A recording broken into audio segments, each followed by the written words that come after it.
ring semua dah saya set up. So kita sekarang pakai ini pula print ASP lah. Ok, print ASP sama juga, extract.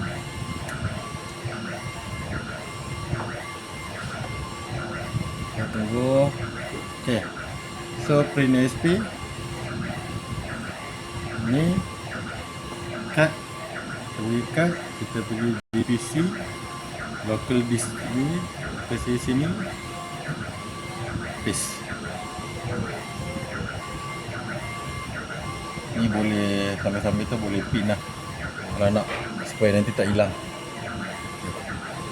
So dah dekat ni. Dekat ni buka print ASP.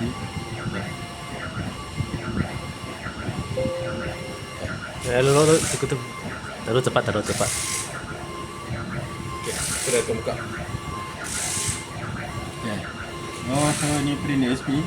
Okay, kalau perasan print ASP ni dia dah buka, tapi dia tak ada connection. Connection tak ada. So kita perlu set up tadi. Kalau tengok balik dekat kita punya step, last step kita adalah set IP address. Ni set IP address. So cara set up IP address adalah first tekan sini search bar, tekan network,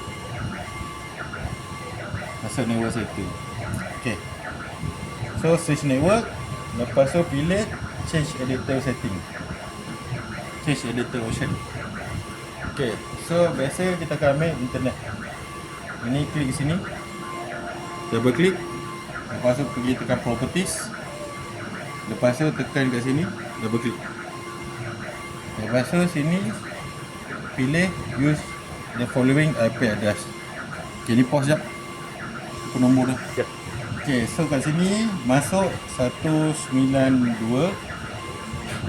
168 127 12. Lepas tu klik bawah ni.